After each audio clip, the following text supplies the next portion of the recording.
outro already. Done. Damn. Hey, great show. Got through Great this show. mess. We did it. We arrived. What is up, everybody, and welcome to day one of the preseason. I guess this is day two. I don't know what it is. Yeah, what are we officially? So this is not off. Is this off season?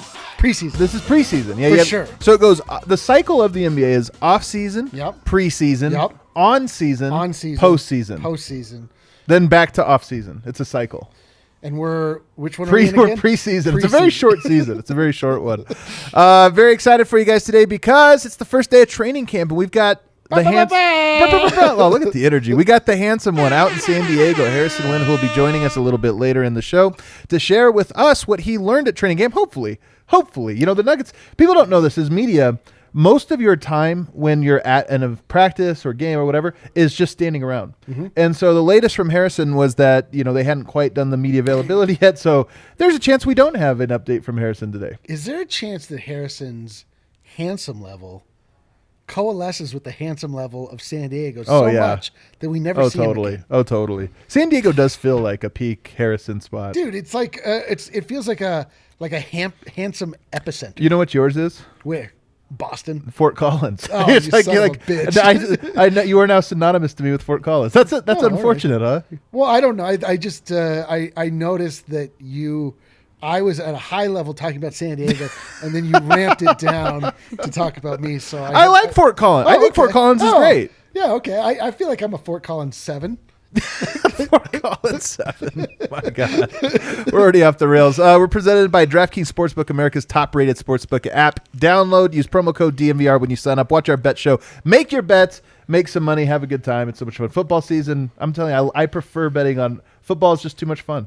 Actually, I take it back.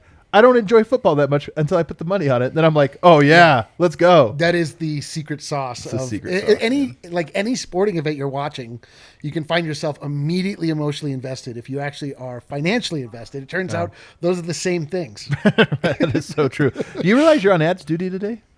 No, I didn't realize that at all. You're on ads duty. I don't even know. Okay. Prepare yourself. We do have a fun show for you today, though. We're going to talk about a really cool story from Altitude Radio today. An interview with Jamal Murray. He told a really cool story about Yoke. We're going to talk about that one. We're going to talk about the main story is going to be Michael Porter, who now has this ability to raise the amount of money he makes. Extra $35 million. If he just makes an all-NBA team, okay, not very likely, but we're going to talk about how likely is it. And I think that's also true for me. What's that? You could make an extra $35 million if I were just only to be an all-NBA player. If you made all-NBA this year, I bet you would get. I'm not counting write that on it. into my contract somehow? What would be the equivalent of your all-NBA? Winning at a prestigious art award for a graphic you made. The Nuggets post-game graphic won an award. If I made all art. All first-team art. All art division. You would get it. And then, of course, we're going to go to training camp. But first, our top story, guys. It's a bit of a bittersweet one. We talked about this last week, the possibility that Jokic would not participate in training camp or would have to leave early. Turns out he just never went. One guy not excited to go to San Diego. He is, of course, expecting, or I should say his wife is expecting a child. He is expecting to become a father this week. So I don't know if I should take it back. I don't know if it's this week. It's just any moment. Like Sure. I'm guessing any moment. I think we understand. Okay. I didn't want it to report. Yeah, you know, you get the Hoops Hype says Adam Jokic to have baby on Tuesday. Like, I don't know. Yeah, I guess there's a certain gravity between. Or there's a gravity difference between when you and I say something. Well, yeah, that's true. One's like, "Oh, is that?" Well, you want to know what's terrible? Nobody called me out for it. Thank you, everybody watching. Nobody called me out when I went on the Zach Lowe pod. I said he had a baby, but it's one of those things. Like as soon as I said it, I'm like, or is going to have. I don't know. You know, so I jumped the gun on that one a little bit. So that's why I just want to be a little bit careful. But so he's going to this whole topic, people want to know, Adam, how are babies made?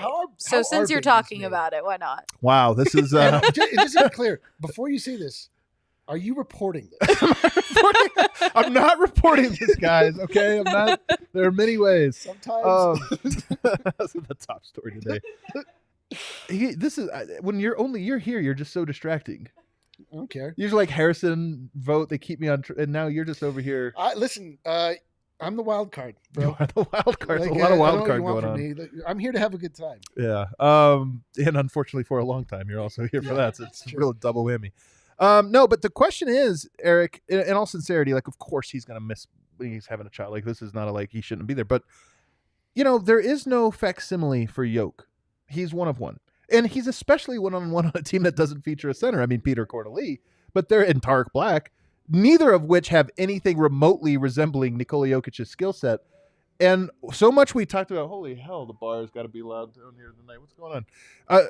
Hosier's downstairs. In fact, Allie, would you get a second to check? Will you be like, yo, what the hell, man? We don't need this at level 11. Dude, how distractible are you today? Very distractible. Are you kidding me? We're talking about how babies are made. He's very distracted. Hosier plays downstairs. I'm excited. I'm actually just excited because I can't wait to hit all the inside scoops from Harrison on training camp today. But, we talked about Aaron Gordon, how valuable would it be to get an actual training camp? Because now you get to learn to do this. I don't know what you work on as a team other than like discipline, hard work, whatever. I don't know what you work on when you don't have Jokic. Do you feel like this is a negative in any way? I mean, it's a negative in that it's always good to just get more and more synergy, more and more people working together. But also, like, I feel like if you do your job as a basketball player, like, the ball will make it to you. And it's not, you don't necessarily have to train Yoke to get you the ball in the right place. Like, you need to train yourself to be able to finish in the places that Jokic is going to get the ball to you, right? So, kind of. What do you mean, kind of? Well, let me put it this way. So we just did, our Phoenix thing. Imagine if we were like, Eric's not gonna advise though, but don't worry. Once he does get here, they'll know. But in that same analogy, it's like, okay, so you guys work on making the best show possible, and then when arrive, Eric comes back, like it'll extra all, this. I mean, it's obviously not optimal, but it's not something that I think that you need to. Like, Jokic doesn't need to be taught how to play with anybody. That part is actually, this is a great point. This is like, very true. Yeah. So it's just sort of like, all right, Aaron Gordon, we're going to want you to post up in the corner more often and work on your cutting. And more than anything, what the Nuggets need, like, they don't need to find more synergy between their starting unit. It's like, it's their bench. Right. And like, their bench can work together in a very real way over this training camp. So I don't know. I mean, it's sort of like this thing where every offseason for the NFL, it's like Brett Favre doesn't want to go to training camp and people try to make a big deal. He shows up for like a minute. It's a whole, and then they just go out and they win 13 games or whatever. Right, so right. It's just, we're sort of where are we again? Preseason? Yeah, we're in the preseason. Okay. So this is just sort of like a preseason topic. I'm going to disagree with you. I guess we're going to butt heads on this one, but I actually, terrible podcast. Well, I actually do think it's a little bit of a, I'm not going to say it's a big deal, but it is a little bit of a bummer. Like, if you could draw up how would training camp go, it'd be like, Jokic is there. Sorry, that's how I would do it. Yeah. So I do feel like there's probably a little bit that doesn't, that you don't get there. Also, one of the things we talked about this year was, okay, Jamal Murray's gone. Yeah. I mean, he'll be there, but he's not on the court. So that's one leadership voice that's out.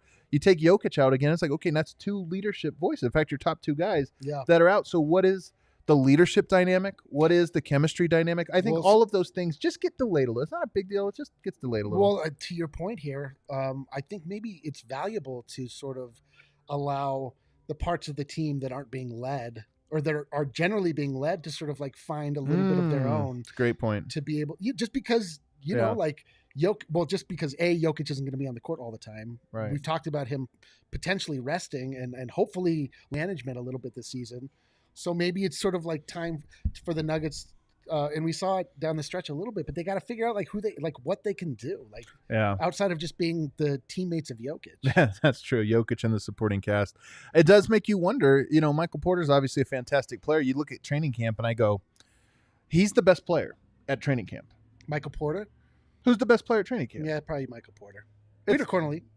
Or Peter Corneli. It's one of those two. They're going to fight for it. It's funny because they kind of have the same body. And one, you're like, he's a setter. He's not that mobile. And one, you're like, yeah, he's just a shooting guard. Well, they have the same body in that one is like the platonic ideal of the male form. So true. And the other one is like kind of a tall, skinny guy. How can they have the same body yet one looks like a statue and the other one's just like a tall guy? That's wild. No, but this is a chance for him to really shine. And I've heard this, from talking to people that you get in, even last year and year before, you get into some of these open runs and it's like Michael's world, like he's actually the guy, even sometimes Yoke there and Mike's the guy. And maybe this is a training camp for him to establish some confidence, but also just to establish, and I think it's already established. I think the teammates already kind of want this to happen, but just kind of a like, hey, Mike is that guy. So here's a question for you. Like you've covered the Nuggets for some time now. Yeah. What does it mean to have training camp for a team that's been together for 5 years? Like there's like 2 new pieces basically. Right. There's Bones and Jeff Green. So this is actually something that's been brought up on the Keeping It 1000 pod with George Carl. Like he's provided some insight into this. Yeah. He's actually talked about this a little bit of, there you come back, you try to do something new every year. He said he would throw out the whole playbook every single year. Of course, we watch George Carl's teams; they resemble each other. Like, yeah. And then he'd redraw the same playbook. It's really wild. No, but that they would try to do something fresh. But also, it's a little bit. It's not like in my opinion, basketball is not like riding a bike where it's like you took 3 months off, you came back, and then it's like, oh yeah, I was a little rusty, but now I got it. I think there's a lot of like the connectedness of basketball is a thing that every season you have to recreate. So the team building is really just like, it's more about, or I should say, training camp is really more about team building. But the team building is the detail. I mean, basketball is, especially at this level where these guys are all freaking great in an empty gym, it's so much about the details and limiting mistakes, and those mistakes are often mistakes of communication or of they're about connectedness. So to me, that is probably what you're doing here is these defensive principles that we've gone over. We've got to remember the timing and the tiny details. Now we have to reestablish that the plays and how we're going to do this. So to me, it is a lot, but I do half agree with you that Jokic. Well, I do wish that we're on our way, baby. On our way. I do wish that Aaron Gordon had a solid week this week of just like work with Jokic and like do this and that. I do think it would have been an enormous amount of reps that they probably just won't. You don't get 5 days in a row like this again at any point in the season. So it would have been nice. But that being said, Jokic does have a way of fitting in with everyone, and everyone fitting in with Jokic. I know. They're like, so what I'm looking for is you to deliver the ball exactly where I need, right when I need it. Oh, you did? Okay, cool. Well, I guess we're all set. Like, what are the comments? I mean, I'm curious what people think if they feel this is a. Well, I've seen one comment here. Nicholas Purdue thinks I'm actually a FOCO 5. Hey, but I've seen some of your photos in your prime. You were easily a 7. I mean, you were in your prime. In your prime. Oh, that's right. I still have an inflated image of self from back then. That's so true. I don't know. I mean, like. They should just go and spend a week at Disney for team bonding. I don't know if they ever want to go back to Disney again. They won't. It seems like PTSD would immediately kick in. They'd get nothing. Or either that or they'd be incredible. Do you think Jokic will, now that he's going to be a father, will that child ever go to Disney World? I never went to Disney World. Oh, yeah. But did you not go to Disney World because your parents were essentially imprisoned there? That's not why we didn't go. Okay. Yeah. I don't know. I don't know if those two share any parallels. God, would you? Maybe Disneyland, but maybe avoid Disneyland's the lame one, though. I know, but it's the one you weren't imprisoned in.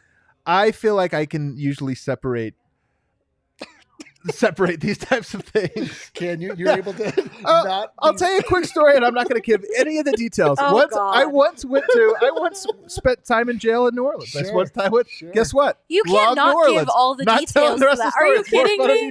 That's not how that works. I was temporarily imprisoned. You can't just say that and then not go in detail. So, hold on. But you know what? I went back, had a great time. You have but did you go back to the prison? I didn't go back. That's what I thought.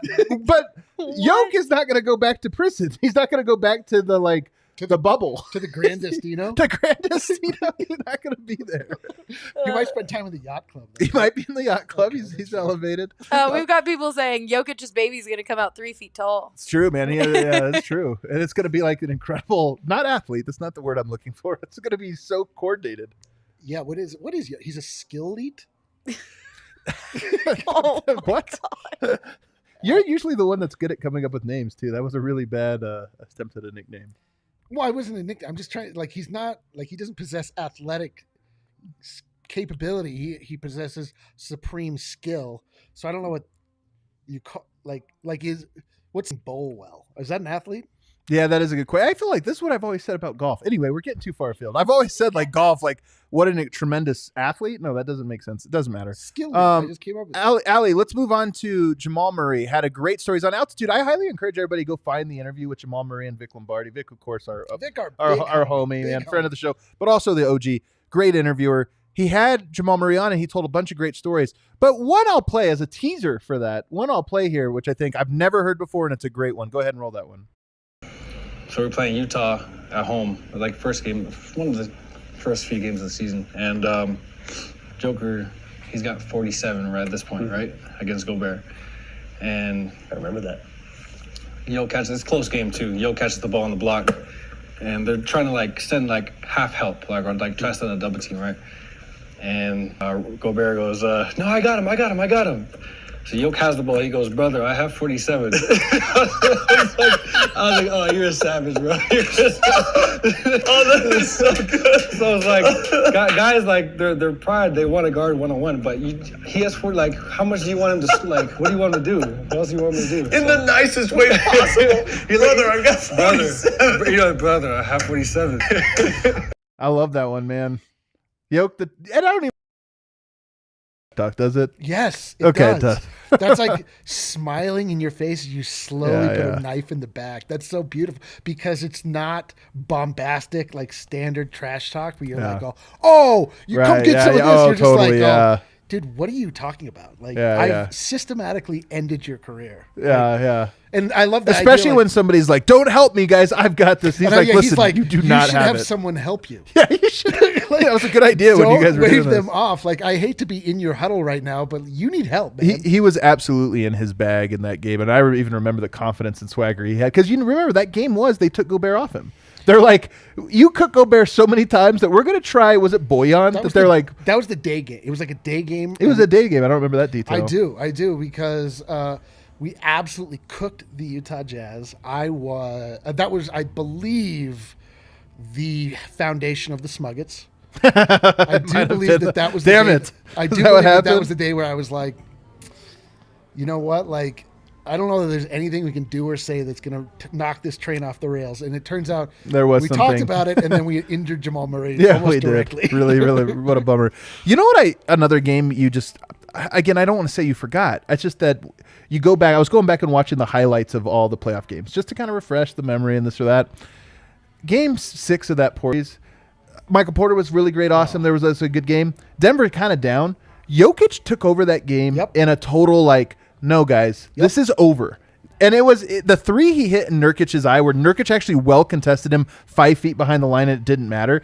Like, it was one of the, like, you even see it on Nurkic's face, a like sort of resignation of like, this is embarrassing. I can't do anything. I don't know what to do. Yoke was incredible in that game. All I remember from that series, well, I remember a lot, but like the one through line that I really remember was we were talking about how like Nurkic had a good showing, I think, in the second or third game. And we were talking about, like, you know, this is really going to come down to Nurkic and how he can match up against Jokic. And I was just like, that's the best news I've ever heard in my entire life. That's the greatest thing.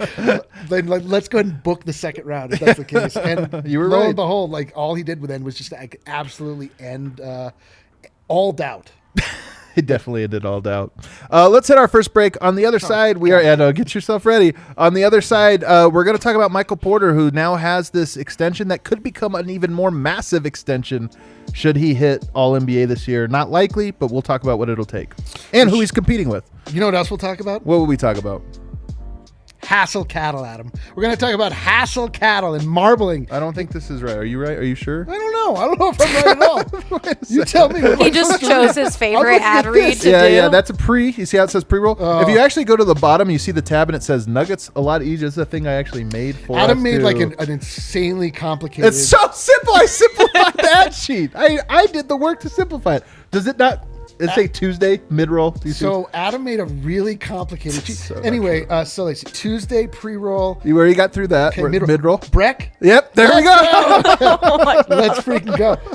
We're you know what? We talk about two things here on the DNVR podcast. We talk about hassle cattle. Harrison, come back. Breckenridge Brewery. Breckenridge Brewery, almost synonymous with DNVR if you think about it. Like, we could change our name to Breckenridge Brewery, or they could change their name to DNVR, and no one would even notice. Adam's leaving. Wow. What else is going on online these days, guys? So, and we're talking about the Mile High City Copper Lager. You'll recognize it. It's the one with the beautiful blue can emblazoned with the Nuggets logo. We like to drink it all the time. Oh, Adam's got one right here. Hey, everybody.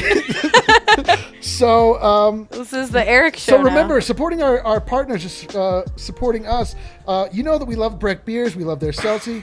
And what we love even more, the fact that this summer Breckenridge Brewery is teaming up with National Parks Conservation Association.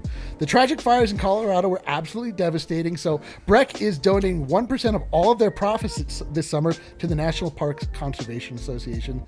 It's just great. This is great. Like, it just makes you feel good and drunk. It does. It's so true. It does make you feel good and drunk.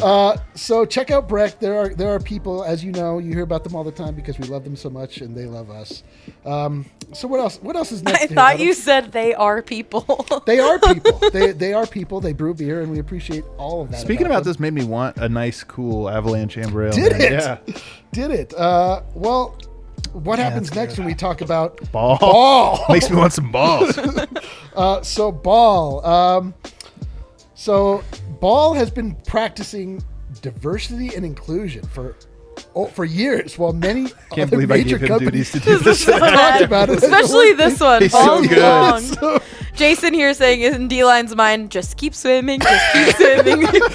Well, first off, I wasn't prepped for this. I just shut up. I don't understand why, if Adam is hosting, that means he's not doing the ads. I'm clearly not here for my. We're almost even done with the ad music, so do you want to hurry up? Okay.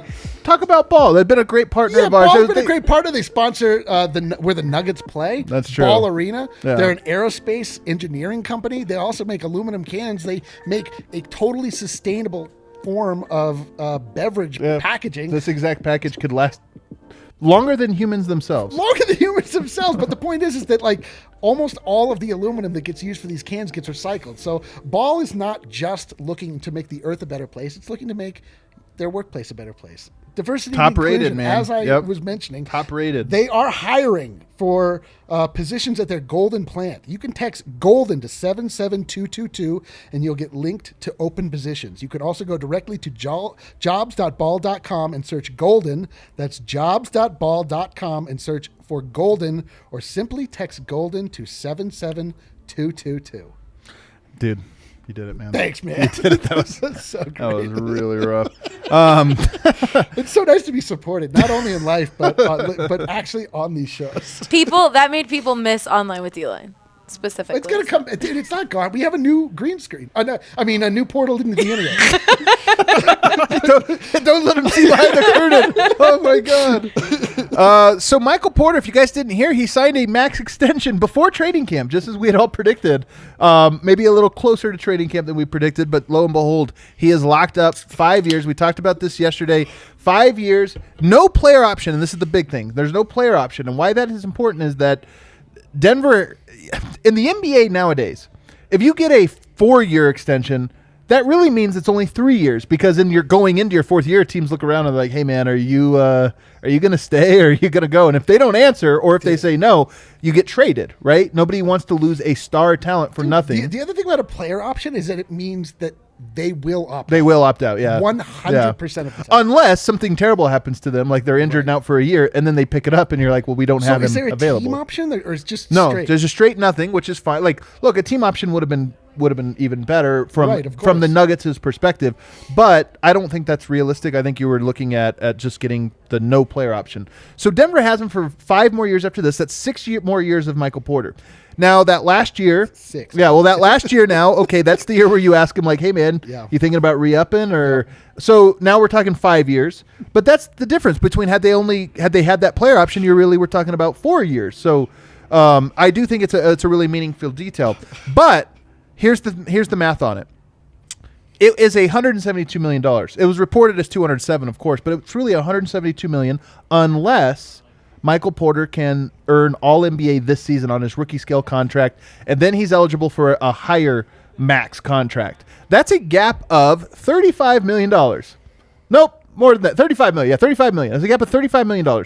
So that $35 million, if he makes All-NBA, one would probably end up costing the Cronkies, and by extension the Nuggets salary cap, a decent chunk of change. Yep. You'd have Yoke on a super max, you'd have Jamal Murray on a max, and then Michael Porter on a larger, than regular max. Yep. That's a lot of money, and that elevates it. And I don't have the exact numbers, but it does look like the salary cap implications for this for the Cronkies are north of $22 million.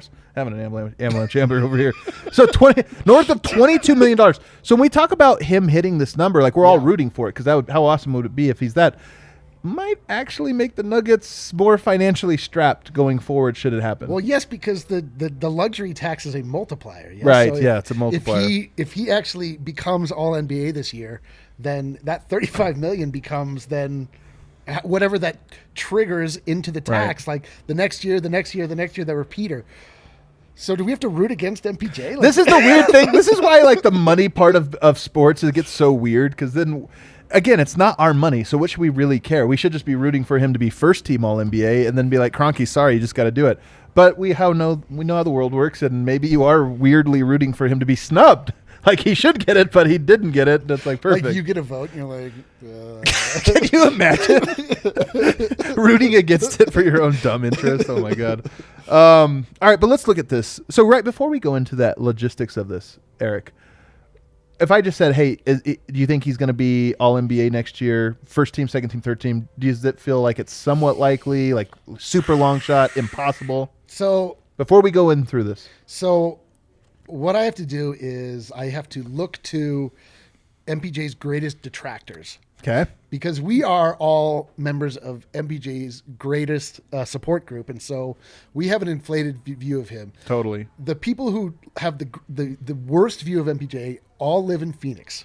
And because MPJ to them represents the same rivalry that Jokic and Embiid have, because of Ayton and MPJ being part of the same draft. Really? I didn't know this. ESPN I don't think of that. recently did the redraft where they put MPJ one spot above Ayton. Wow. And those guys were goddamn pissed off about it. And I heard their view of him in that they think he's a very flawed player, and they believe that his health problems should be the thing I love about that one is like maybe, but also like you don't know and we don't know. Exactly. I'm just saying, like, so what we're talking about here is getting out of the Nuggets hive, and what is the perception of MPJ league-wide. Obviously, like, that's not the greater view of him everywhere, but that is an outsider's point of view from just sort of a fan base, right? And this is not an exact science. Like, you need to be voted into these positions. So, like, I don't know that people around the league, like, MPJ is starting with a leg down on this competition. Like, people are not looking at him as an up-and-comer, somebody that is going to be breaking into the ranks of the All-NBA team. So he needs to really, really, really impress to be able to leapfrog a lot of these, like, mainstays that are ensconced into this conversation all the time, like the Paul Georges, right, like the Kawhi Leonards, like he's injured, right, but there's just people, there are just people that exist that are very difficult to move off their spot. Sure. So in your mind right now, you are not at all anticipating it. No, I'm not. I do anticipate that his play will be to the level where we feel as though he in the conversation. We feel like he should be part of it, but it's like I don't know that it's possible, given the fact that the NBA already has like its royalty. So if you put this in tiers, there'd be All-NBA. Yep. Then there'd be guys that were in the conversation. Yep. And then there's guys that should have been in the conversation. Yes. And he's in that category. So he's probably not in the conversation, but guy that should have been. Where was he last year in your mind? He was so far down the line, he was just looking. Right. Yeah, I mean. Like not part of the conversation, not even really looking to be part of the conversation. Correct. So, I mean, what is nobody on earth came close to vote. Like he didn't get a single vote last year for All-NBA. No. So like, what is that? Like, what kind of was there a stretch during the season last year that you could say like, if he can replicate that? Oh, March, at the end for sure. At the very before last the 6 playoffs, weeks. Yeah. Before the playoffs, right? Correct. Yeah. So if he can like replicate that for the entire year, you think that he would be? To me, that's where he's in the conversation but doesn't win it. Not should be in the conversation, but actually in the conversation. And let's go through it. So here's where I wanted to go. Let's talk about last year. Okay, so Giannis, from the forward spots, Giannis and Kawhi. Giannis is a lock unless he gets hurt. Giannis is a lock. Dude, Giannis is a lock if he gets hurt. If he plays like 60 games, he might still people be. Wouldn't even notice. They're like, okay, Giannis, LeBron. They just move on. Giannis is an absolute lock unless he gets hurt. Kawhi is almost a lock to not be in because he's hurt this year and will miss either all of the year or enough of it that it won't matter. So there's 6 spots basically for the forwards. I know they do it a little bit weird nowadays, but whatever. Let's just still do it by forwards. So Giannis is a lock. Kawhi is a lock to not be in. LeBron, the second team, LeBron James, another lock unless he gets hurt. I just don't see a world in which LeBron does not make first, second, or third team All-NBA. He was so unimpressive at the end of that last season. But you're right. I mean, this is not actual science. You're talking about the opinions of the people that are voting. I also think that he will deserve it this year. He's really good. He might. This is the first year he's not the number one player, right? NBA rank had him third, and it's like, yeah, he is. Like, I'm sorry, he's not the number one anymore. Yep. This is the first year, but I don't think that's going to fall so far to where you're like, maybe he's not better than Brandon Ingram. It's possible, although we are like, I mean, we're entering a time in LeBron James's life and career where like his body is not as infallible as it used to be. So. Okay, let's put injuries to the side because injuries could happen to anyone equally. Yeah. So you're right. There will be another injury to one of these top players. Like I'm not saying like. We can't factor it in to be this guy. No. But the idea, this is like, should he be close enough to where he could be in the conversation and make that leap? It would probably come through injury. Right. Gotcha. Okay. So Giannis and LeBron to me are locks. Yep. Are they locks to you? Yes. Kawhi's a lock to be out. Julius Randle was the guy. Like if we were talking about Michael Porter being it, he has to be this year's Julius Randle. Nobody was predicting Julius Randle would be All-NBA last year, and he rose to those ranks, albeit the circumstances were different. He was on a bad team that kind of overachieved in the regular season. He gets all the credit for it, but he's one that I look at and I go, I do not think Julius Randle will be All-NBA this year. I just don't think he will. Wow, you really just made me think. Like, MPJ is absolutely in a position where, because Jamal Murray is out, he will have the opportunity to showcase and the ability to raise the Nuggets level to a point where he could, like, kind of flip that conversation in his favor. Right. That's interesting. I hadn't really thought about that. Right. You're right. So you're right. He would have to be the Julius Randle. He would have to make where people are sort of counting the Nuggets out right now because of Jamal Murray. They'd have to perform to a level where nobody expected, but it was undeniable. So the Nuggets, have they won? I think 54 is the most games they've won with this core. I think it's 54. Yeah. I don't know. If they won this year like 55, 56, but Murray wasn't there until March, somebody could present the case of like, hey man, they actually did better than ever before with him. And so it's different than Julius Randle, where Julius Randle was rose a team to a 4 seed as the best player. MPJ would have to raise them to the best version they've been without their It's also different because Julius Randle plays in the Eastern Conference. All NBA doesn't matter. Oh. All NBA is just, I mean, it matters in that he gets to play against scrub teams more, but whatever. All right, so we have 2 locks. One lock to be out, and one that I just am pretty confident. I don't think Julius Randle will be All-NBA this year. I think he's a good player that had his like. He turned into a pumpkin in the playoffs. Yes. He turned into Julius Randle. Yeah. All right, ready? Third team All-NBA. Paul George, Jimmy Butler.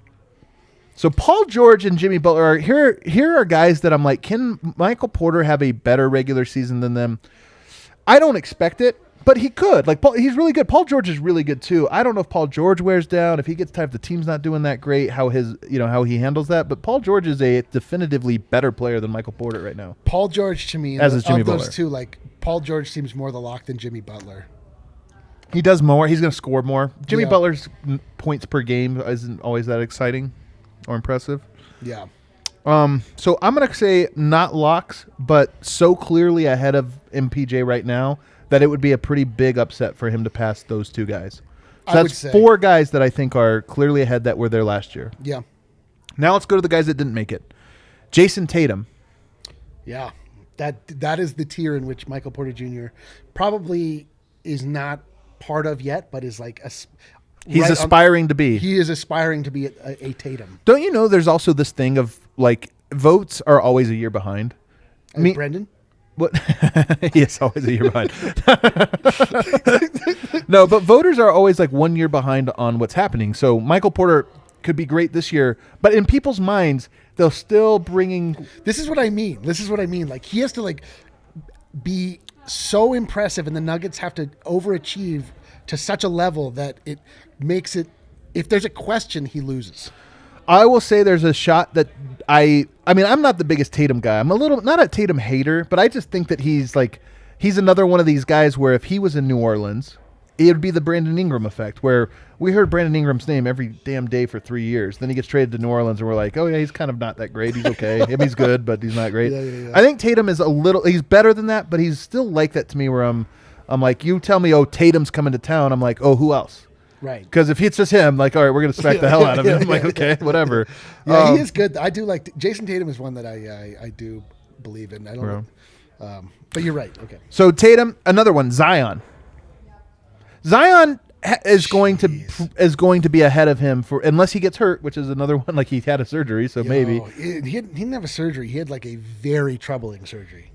A fractured foot is a very troubling surgery for somebody like him that is like people talk about being injury prone because of the body composition, like the way that he's built, and that's just like his body just broke itself. Yeah, and it's done it already with his knees. Like that's terrifying for him.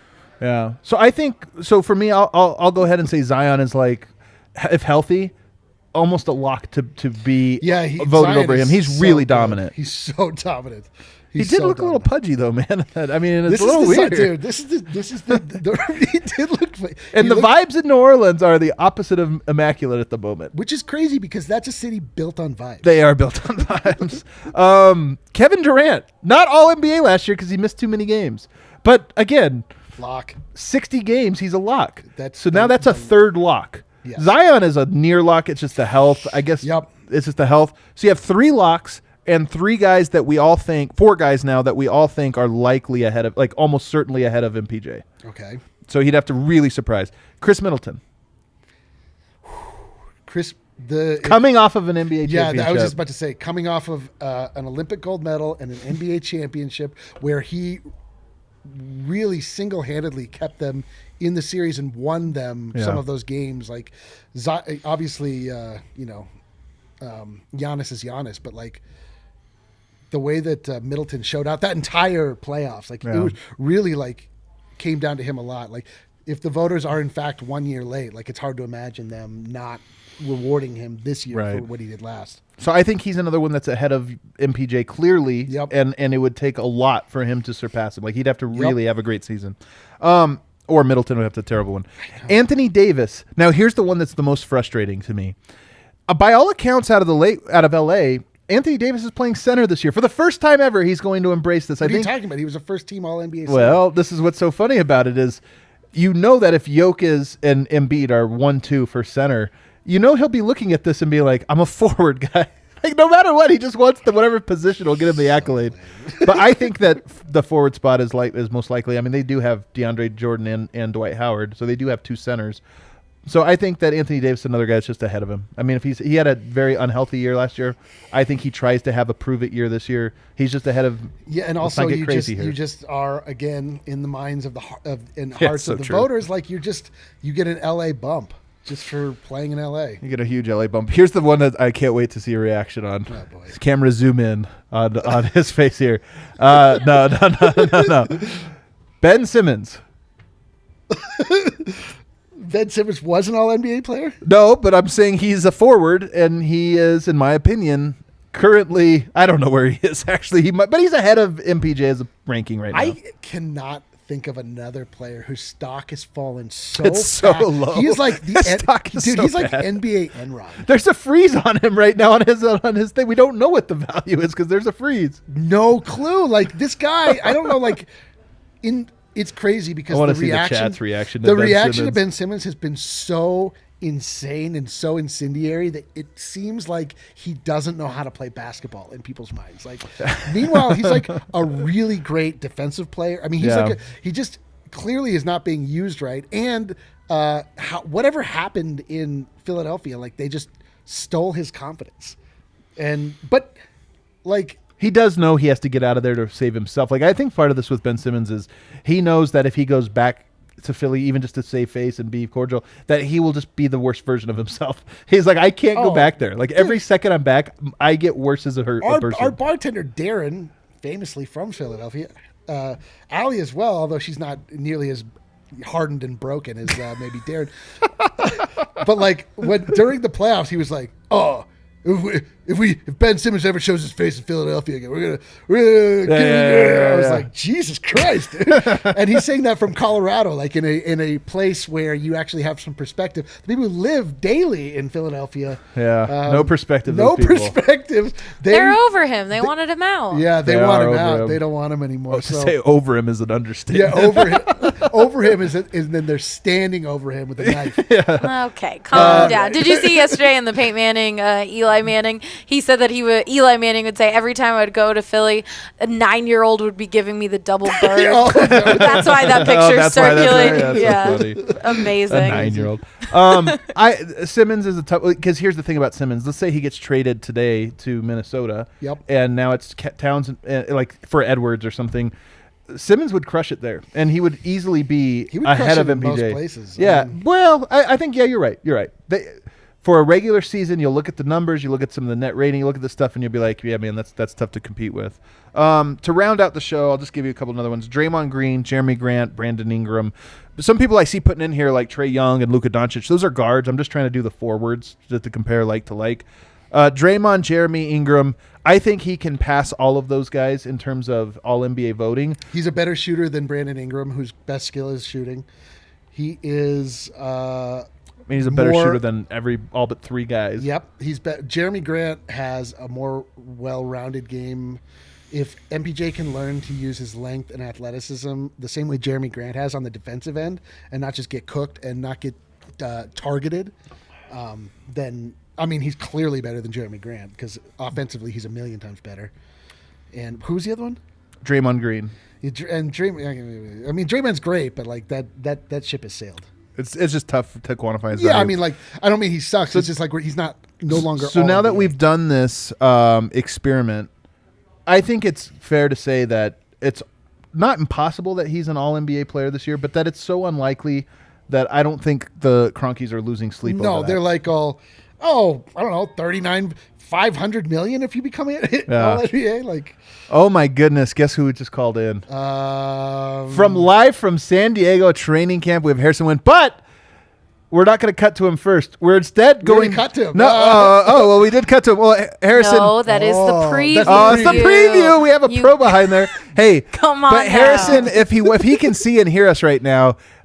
Perfect. We'll just let you, Harrison, before we bring you in, get comfortable while you listen to Eric read these ads. Oh, you son of a bitch. It's so bad, Harrison. Why can't we just have wait. a Harrison?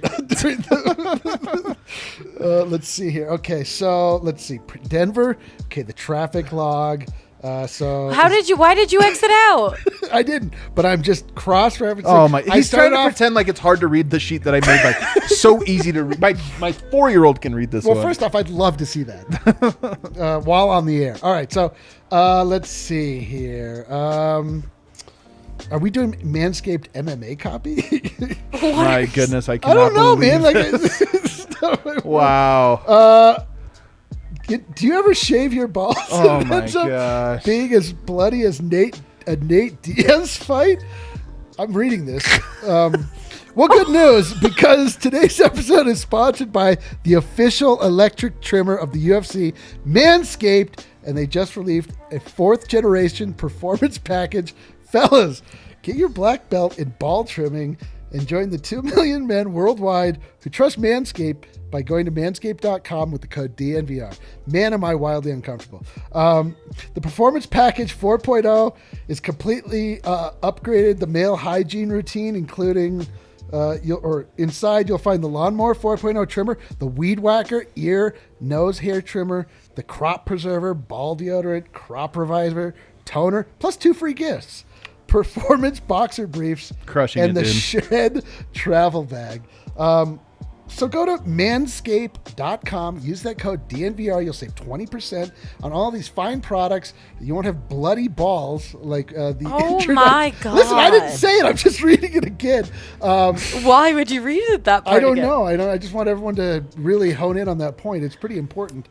So that's Manscaped. Guys, it's been a great start to the NFL season. It's only getting better at DraftKings Sportsbook, an official sports betting partner of the NFL. DraftKings is kicking off another week of action by giving new customers that can't miss offer. It's the same one. Just bet $1 on any football game. Doesn't matter what you bet. You receive $100 in Free bets absolutely instantly, no matter what happens.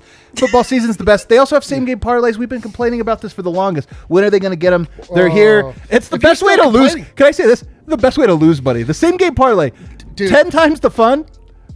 I'm not very good at them. Dude, at least parlays in general. You got to listen parlays to are how daily. Yeah. But dude, the way to not to find yourself out of gambling is to focus only in on parlays. Yeah, but you know what's the most fun? It's the most winning parlays. When you hit the parlay that's like 6-7 teams and you're like, I'm a genius.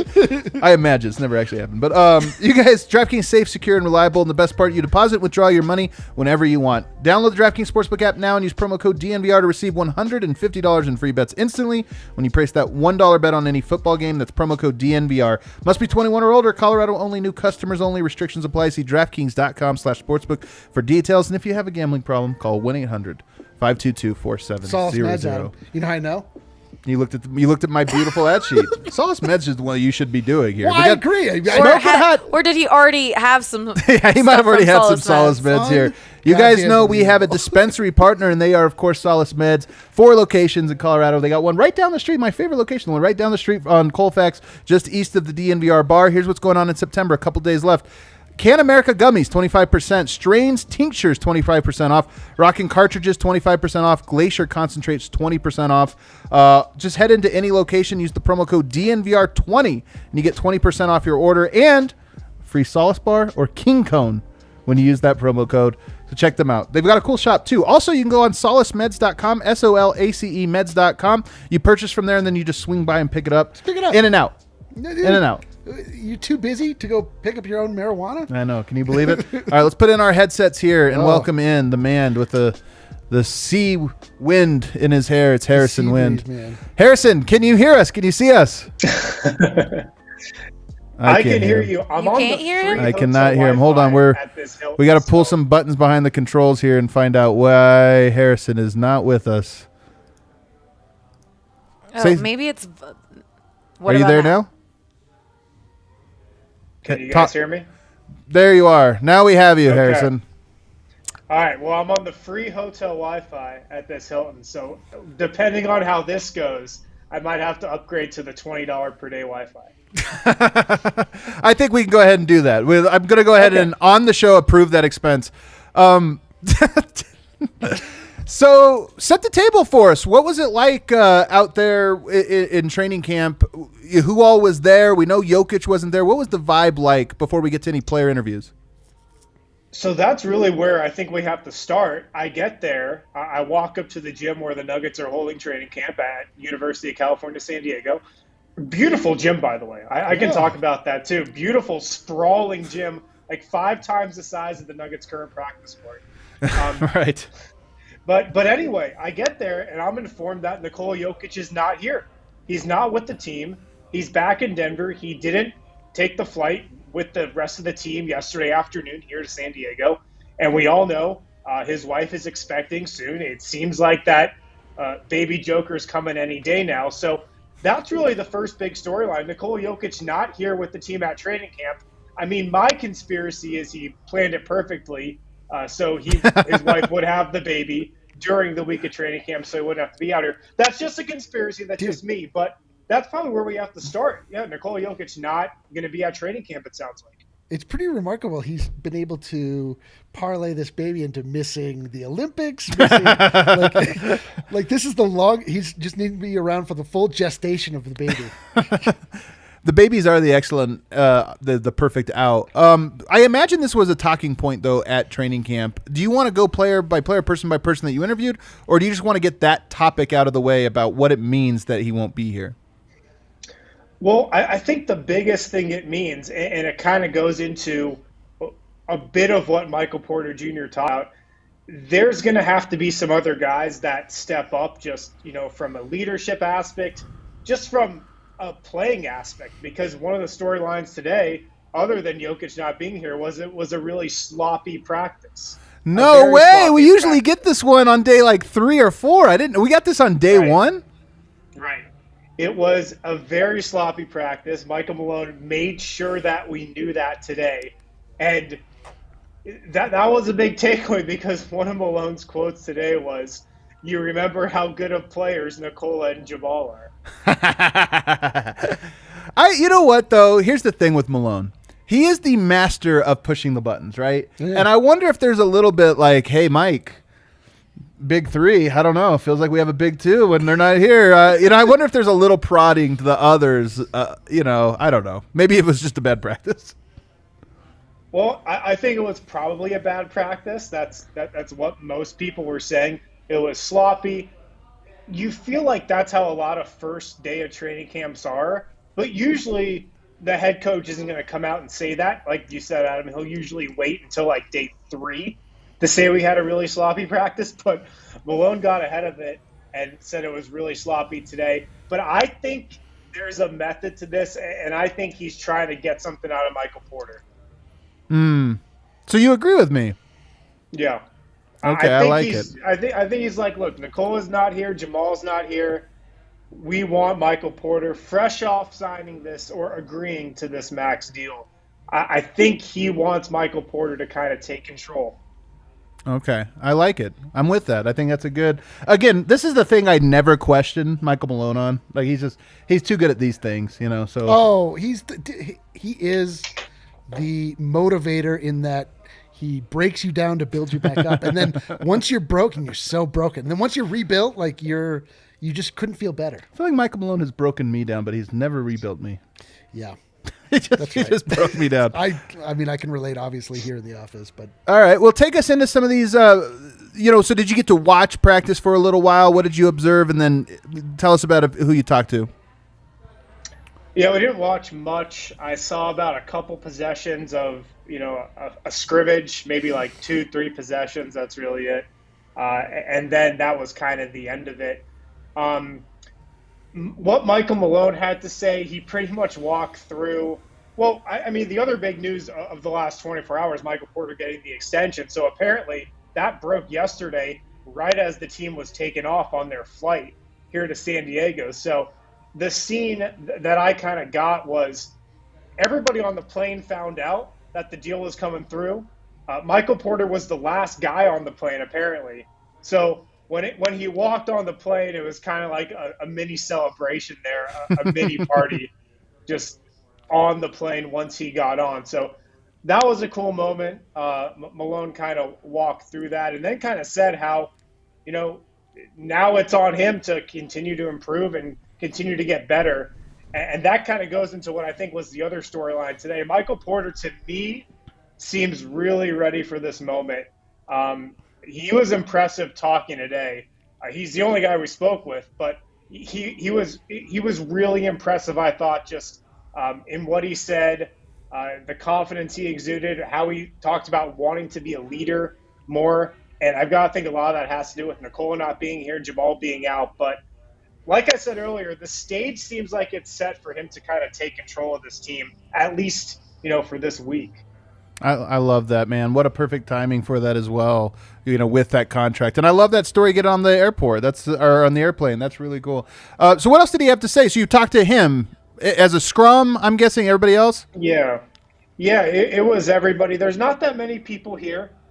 It's me, Mike Singer with the Post, Sam Amick, who covers the league for The Athletic, is here. Then Sam Amick, by the way, goes back with Michael Malone to Sacramento days. I think he was on the Sacramento beat when Michael Malone was there. Yeah. And then Katie Wingy's here, a couple altitude people. So it's not that many of us, but Michael Porter, he talked about how he's looking to, be more of a leader this week. He knows that's something that the Nuggets want of him with the contract and just with his standing on the team. And it seems like this contract, it's going to motivate him even more, I think, to get better and keep improving. Like, I don't think he's going to get all fat and happy and think he's accomplished something. I really get the sense that he's still driven from what he had to say today. And he was talking about how, the Nuggets have dished out all this money to the core. Jokic, Jamal Murray, him, re-signing Aaron Gordon, Will Barton. He had this great quote where he said, they didn't pay us all this money to not win a championship. So I really sense that he's motivated entering this season, even though he just secured around $200 million. The thing about MPJ specifically is he's a young guy that has already been faced with his own mortality. Like he is motivated in such a way. It's a little dark. His basketball mortality. His basketball mortality. Yeah. Like he already has a sense of what it could be like to have basketball taken away from him. So he's somebody who actually has great reverence for the game, and so he doesn't want to just get paid. Like he wants to leave his mark on the game itself. So it's just like, I mean, it's amazing because like those are the kind of people you want to root for. The guys that like want to be in Denver, want to be excellent at playing basketball, like are worth putting your heart and your soul behind because you know that they are going to meet you with the same type of energy, which is not always the case. Sometimes you get, like J.J. Hicksons, for example, that like don't want to be here, don't care about basketball, plan on committing armed robbery later on in life. I don't know if he planned it or not, but all the same, like I love it. Anything else from MPJ? He looks like he definitely put on some muscle. I asked Malone for his kind of first impressions of Porter. One thing with Porter, man, he talks about this all the time. He really feels like he takes a big jump just in his play every summer. Like he really grinds in the offseason. He really tries to add stuff to his game. And the first difference that Malone said he spotted in Porter now compared to when last season ended was he just looks bigger. And I think with Porter, a lot of that is making sure he can stay healthy for an 82-game regular season. And he's just been grinding, man. I mean, we've spoken about it, and I talked to him a little bit about this today, just working out with Steph Curry, all the stuff he worked on this summer before, the extension was even secured. So he looks great. He looks in great shape. It looks like he put on some muscle. It looks like he's ready to go. So I don't know what practice looked like today. Apparently it was sloppy. I would be surprised if he was, one of the sloppy ones, though. Just quickly, like I'm hearing reports coming out of like the Avs world that a lot of these players are coming back and they got a lot bigger. They got like all put on weight in the off season, and I think they like just all angrily worked out all off season because they, like the Nuggets, were sharing the same theme line, which is unfinished business. Like neither one of the teams finished in a way that was at all satisfying. Like right. The Avs mightily underperformed. They were clear cup favorites and they just fell apart. The Nuggets, obviously, like they had Jamal taken from them, but like they did not finish at all how they wanted to. I bet a lot of these guys just sort of like, and I'm hoping that this is the case, they all just like took their frustrations out on the gym, like all winter, and they just like, I don't know, or all summer, like it really sunk in, like, yo, we were deficient, we were missing something, like that's not going to happen again. No. Anything else from MPJ? Kind of just like I was saying, I just get the sense that he's really motivated entering the season. He seems to be in a really good headspace. I'm sure the contract just would help anybody just be a little more comfortable and confident and whatnot. But the sense I got from talking with him today is just he's really ready to go. He's just totally embracing, being that number two guy right next to Nikola Jokic once the season starts. I think he's ready for it. I think he wants the pressure and he wants the responsibility, and that's the sense I got today. It was pretty revealing, I thought, talking with him. This is awesome, man. Were there any other players you talked to, or is that the only player you said? That was it. Okay. What about Michael Malone? I know obviously he was crabby, but what else did he have to say about the practice? It's just still early. He kind of, I guess, wasn't too surprised that it was sloppy, but the sense I got just talking to people, he was like not in a good mood the entire practice. So I think it was, he was trying to set the tone day one of training camp, how everything needs to be cleaned up. I saw Jeff Green had a big dunk during the scrimmage, though. Jeff Green had a big dunk. Michael Porter had definitely a nice finish around the rim that I saw. Yeah. That's awesome. This is something you saw or you saw on social? I saw like 2 plays of the scrimmage. Those were the 2 plays. Oh, no. Imagine if you would have seen the whole scrimmage. Like every play was a highlight. This is incredible. Yeah. Okay. So what do you predict? Usually starts happy, energy was good, whatever, and then day 3 he's grouchy. Is this today he was grouchy, tomorrow, oh, the energy was great today. This is the energy we need. We had great leadership. The defensive focus was phenomenal.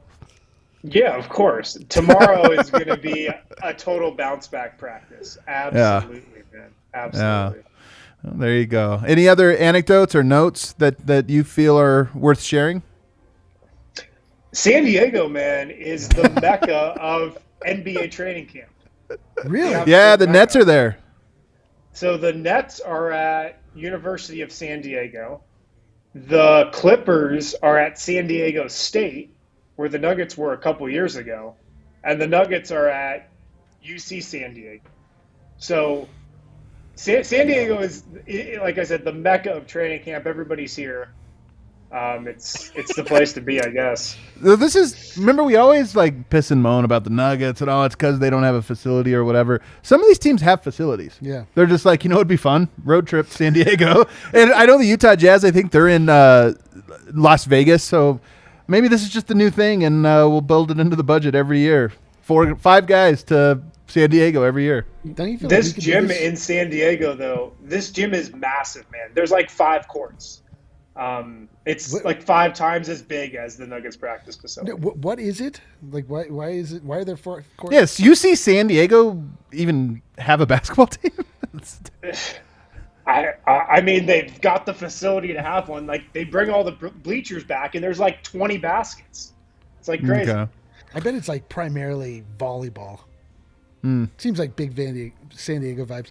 Harrison, very curious how your handsome level is working into the vibes of San Diego just in general. Well, I'm like a Denver 8, so a San Diego 6.5. Oh, man. Hey, but that's like a Fort Collins 12. It's off the charts. Dude, that's like a Fort Collins, like, Grecian god. Like, off the charts. All right, Harrison, is there anything else you want to share before we wrap up?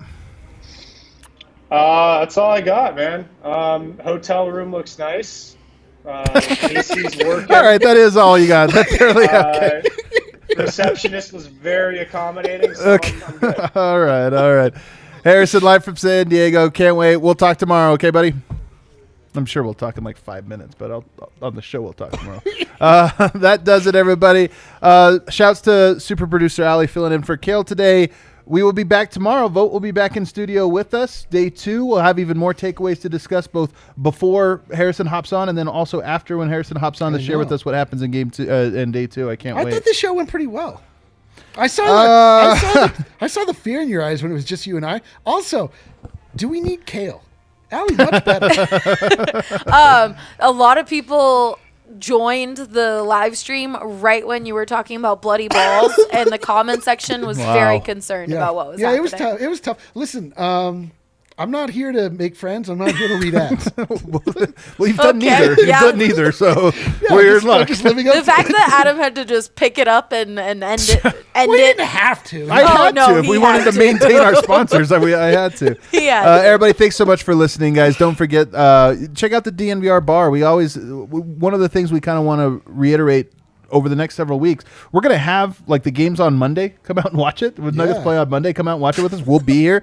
But also just make this a place you hang out. Instead of go to Starbucks with your laptop because you want to come here, happy hour, have a little beer, have a burger or something and hang out. Hit people up. We'll probably be doing Twitter meetups and things like that. Nuggets Twitter meetups. I will give 100% of people that show even the smallest interest a high five.